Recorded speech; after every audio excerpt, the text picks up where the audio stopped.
নমস্কার বন্ধুরা, আজকে আমি ভিন্ন স্বাদের পটল চিংড়ি রান্না করব। সম্পূর্ণ আলাদা ধরনের। প্রথমে আমি কড়াইতে জল দিয়ে দিলাম,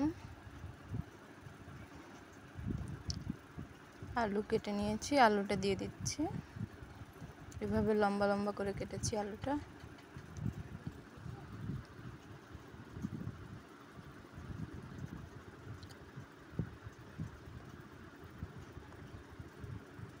আর এই যে পটল নিয়েছি, পটলটা কেটে নেব।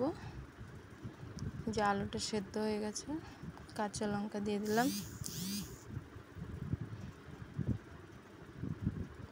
লবণ দিয়ে দিলাম পরিমাণ মতো,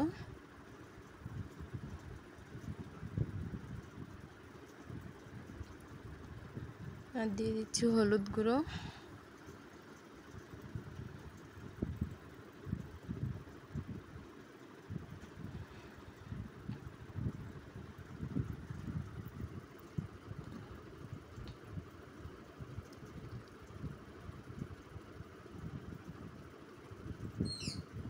এটা কচি কচি পটল দিয়ে রান্না করবেন, তাহলে বেশি ভালো লাগবে খেতে। পটলটা যেন কচি হয়। এই যে আমি পটলটা এইভাবে করে কেটে নিয়েছি।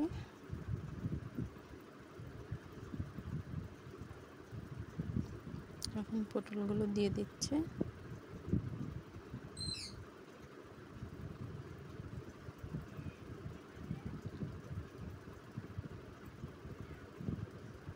ফুটে গেছে তরকারি।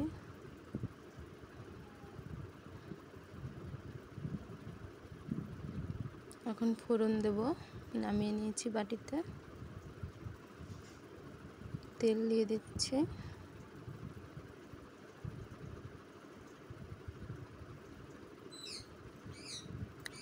আর দিয়ে দিচ্ছি জিরে।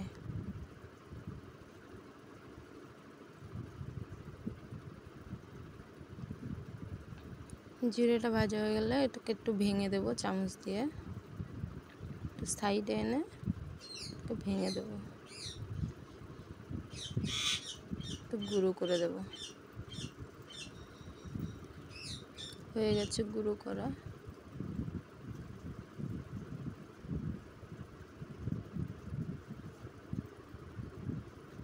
এখন আমি সবজিটা এর মধ্যে ঢেলে দেব।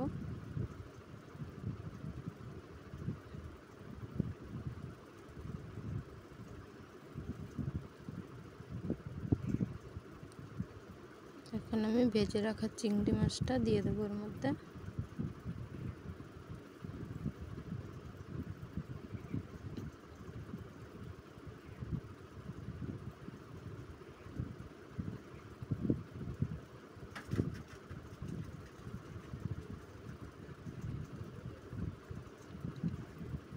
হয়ে গেছে রান্না।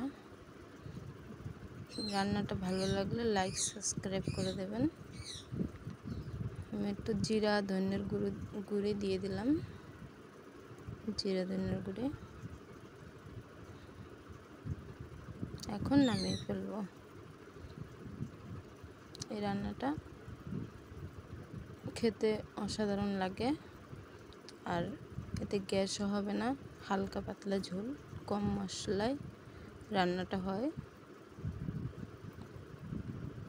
একবার বানিয়ে খেয়ে দেখুন, ভালো লাগবে আশা করি।